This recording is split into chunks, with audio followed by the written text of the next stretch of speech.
వృషభం వారికి కనుక చూసుకున్నట్లయితే మీకు 4వ భావంలో అంటే వృషభం నుంచి 4వ స్థానంలో శుక్రుడు కేతువు కలుస్తున్నారు. జూలై 5వ తేదీ నుంచి ఒక 4 రోజుల పాటు ఉంటాడు. 25 days to 1 month ఉంటారు దాదాపు అక్కడ.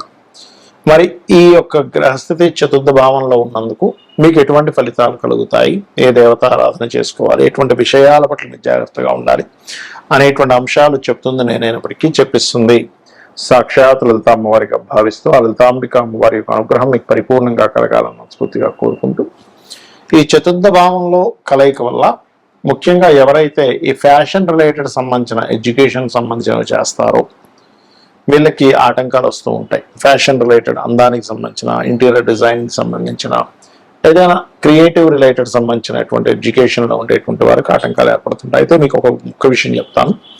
ఎవరైనా వాళ్ళు ఉపాసనా దేవత లక్ష్మీ గణపతి కానీ గణపతి కానీ అమ్మవారు ఉపాసకులకైతే శుక్రకేతు సంబంధం ఏమి ఇబ్బంది ఇవ్వదో గుర్తుపెట్టుకోండి.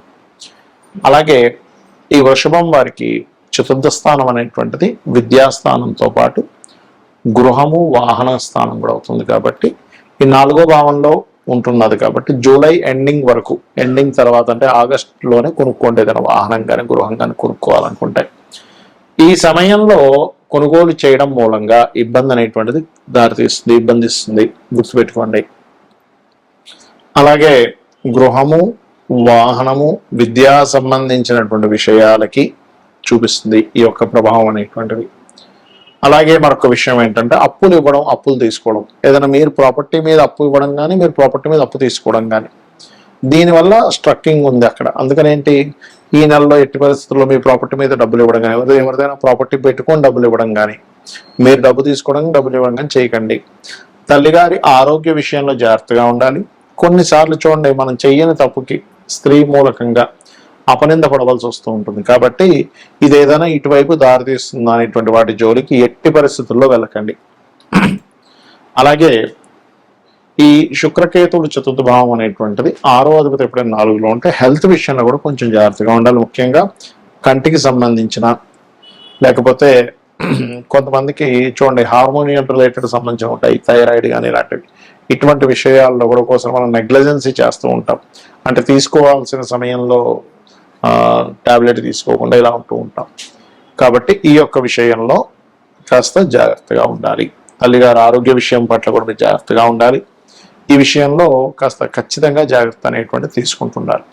ఇక మీరు నిత్యము చేయవలసినటువంటి దేవత ఆరాధన ఏమిటి అంటే లక్ష్మీ గణపతి యొక్క ఆరాధన చేస్తూ విష్ణు సహస్రనామాల యొక్క శ్రవణము మరియు ఆదిత్య హృదయ పఠనం ఎక్కువగా చేయండి. చేసినట్లయితే అన్ని విధాలా బాగుంటుంది. ఈ శుక్రకేతువుల యొక్క ఏదైతే కాంబినేషన్ ఉంటుందో ఇది చూడండి, ఒక్కొక్కసారి మీ పర్సనల్ చార్ట్లో ఉంటుంది. అది స్త్రీలకు ఉంటే ఒక రకమైన ఫలితం ఇస్తుంది, పురుషులకైతే ఒక రకమైన ఫలితం ఇస్తుంది. మీ లగ్నం ఏదైందో, మీ లగ్నానికి శుక్రుడు ఎన్నో అధిపతి, శుక్రకేతువులు ఏ భావంలో కలిసి ఉన్నారు అనే దాని మీద ఫలితాలు మారిపోతూ ఉంటాయి. జనరల్గా తీసుకుంటే శుక్రుడు ధనకారకుడు, శుక్రుడు వివాహానికి కారకుడు, శుక్రుడు వాహనానికి కారకుడు, గృహానికి కారకుడు, స్త్రీమూర్తికి కారకుడు శుక్రుడు. మరి ఈ యొక్క విషయాల్లో ఆటంకం కలుగుతుందా కలగదా అనేటువంటిదంతా కూడా మీకు ఆ మహాదశ వస్తుందా రాలేదా, రానుందా, అయిపోయిందా, చిన్నప్పుడు అయిపోయింది శుక్ర మహాదశ కేతు దశ. ఉదాహరణకి వీళ్ళు ఏ భరణి నక్షత్రంలో పుట్టారు, లేకపోతే పుబ్బా నక్షత్రంలో పుట్టారు, పూర్వాషాఢ నక్షత్రంలో జన్మించారు. అలాంటి సమయంలో ఏ 4వ పాదంలో పుట్టారు అనుకోండి, చిన్నప్పుడు అయిపోతుంది. ఇంకా దశలు అయిపోతున్నా కొద్దీ దాని తర్వాత వచ్చేటువంటి రవిదశ, చంద్రదశ, కుజదశ, రాహుదశ, ఇలా దశలు గడుస్తున్నా కొద్దీ దాని ఎఫెక్ట్ ఎక్కువగా ఉంటుంది. అంటే మీరు ముందుగా అర్థం చేసుకోవాల్సింది ఈ కాంబినేషన్ ఉన్నప్పుడు అసలు ఆ కాంబినేషన్ ఏ భావంలో ఉంది, మీ లగ్నానికి ఎన్నో భావాధిపతి అవుతున్నాడు శుక్రుడు, మరియు ఎంత డిస్టెన్స్ ఉంది శుక్రుడికి కేతువుకి. శుక్రుడు ఏ 1 degreeలో ఉంది, ఎక్కడో ఆ యొక్క రాహు కేతువు ఏ 30 degreesలోనే ఉన్నాడు, లేకపోతే 10 degrees దాటిపోయి ఉన్నాడు, అప్పుడు కూడా ఎఫెక్ట్ ఎక్కువగా ఉండదు. ఏక నక్షత్రం కాకుండా డిఫరెంట్ నక్షత్రాల్లో ఉంటే కూడా ప్రభావం తగ్గుతుంది, గుర్తుపెట్టుకోండి. అలాగే మరొక విషయం ఏంటంటే ఇది ఎన్నో భావంలో ఉందో చూసుకోవాలి. 2వ భావంలో ఉన్నాడు, చాలా క్లోజ్ కంజంక్షన్లో, అప్పుడు మీరు ఎట్టి పరిస్థితుల్లో మీరు ధనంగానికి ఎవరికైనా ఇచ్చారంటే తిరిగి రాదు, గుర్తుపెట్టుకోండి. 3వ భావంలో ఉన్నాడు, మీరు స్త్రీలతో ఎవరితో కమ్యూనికేట్ చేసేటప్పుడు జాగ్రత్తగా ఉండాలి. ఒకవేళ లగ్నంలో ఉన్నాడు, అలాంటప్పుడు ఏంటి వాళ్ళకి కొన్నిసార్లు దాని లగ్నంలో ఉండే సర్పదోషం కింద చెప్తారు. ఎందుకంటే శుక్రకేతు is also one of the సర్పదోష. దీనికి రావి చెట్టు చుట్టూ ప్రదక్షిణాలు చేయడము, సర్పసూక్త పారాయణం చేయడము, లేనట్లయితే మనకి ఈ గరుడ పురాణం చదవడము ఇలాంటివి చేసుకుంటూ ఉంటారు. ఒకవేళ 4వ భావంలో ఉందనుకోండి, అప్పుడు ఆ పర్టికులర్గా అంటే శుక్ర మహర్దశలు లేదా అంతర్దశలు, కేతు మహర్దశలు అంతర్దశల్లో ప్రత్యేకంగా ఇక్కడ ఈ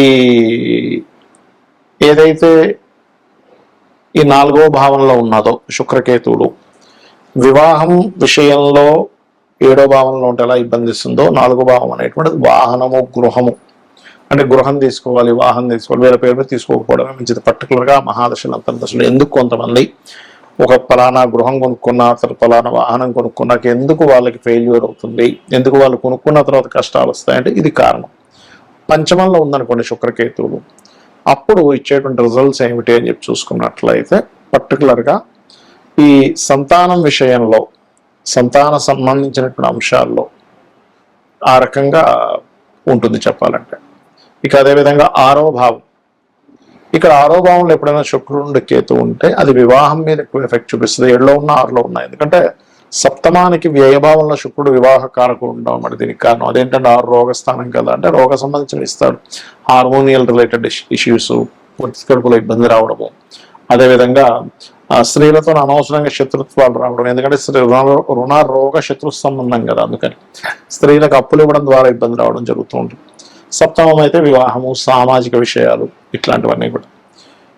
లీగల్ ఇష్యూస్ కూడా చెప్తాం శుక్రకేతువులు సప్తమంలో ఉన్నప్పుడు. సహజంగా సప్తమం అనేటువంటి లీగల్ ఇష్యూస్. అదేవిధంగా అష్టమం ఎక్కడా కూడా శుక్రుడు కనుక శుక్రకేతువులు కలిసి ఉంటే, శుక్రుడు సింగిల్గా ఉంటే వేరు, మీ లగ్నానికి శుభుడైతే తాతగారు ఆస్తి విపరీతంగా వస్తుంది. కానీ కేతువుతో కలిసినప్పుడు ఏమవుతుందంటే తాతగారి యొక్క గృహంలో వీళ్ళు ఉండకూడదు. ఉన్నా కొద్దీ వాళ్ళకి పెద్దగా ఎదుగుదల ఉండదు. ఒకవేళ ఆ ఆస్తి వచ్చినా సరే అమ్మేసి కూడా కొనుక్కోవాలి తాతగారు ఆస్తి వస్తే. అదేవిధంగా భాగ్యభావంలో ఉంటే తండ్రి గనక మంచి గణపతి ఉపాసకులైనా అమ్మవారి ఉపాసకులైనా చాలా బాగా ఉంటుంది ఆ ఇంటికి. అదేవిధంగా వీళ్ళు ఎక్కువగా గణపతి క్షేత్రాలకి లేదా అమ్మవారి క్షేత్రాలకి వెళ్ళినట్లయితే మరింత బాగుంటుంది, గుర్తుపెట్టుకోండి.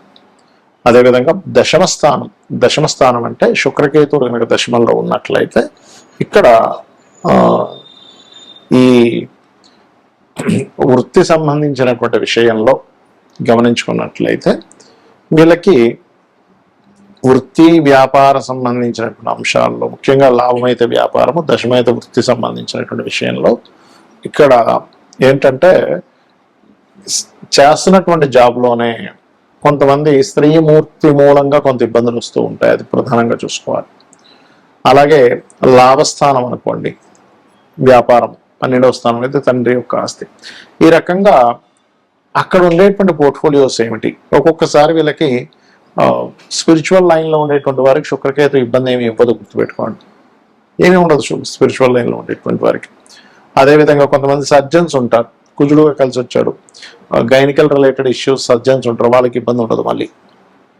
అలాగే అమ్మవారి టెంపుల్లో ఏదైనా పూజ చేసుకుంటూ ఉంటారు, లేకపోతే గణపతి చేసుకుంటూ ఉంటారు, వాళ్ళకి ఇబ్బంది ఉండదు, వాళ్ళకి మంచి ఫలితాలు ఇస్తుంది. అయితే ఈ కాంబినేషన్ ఉన్నప్పుడు మాత్రం లక్ష్మీ గణపతి ఆరాధన చేయడం అన్ని విధాల ఉత్తమం. శ్రీమాత్రే నమః.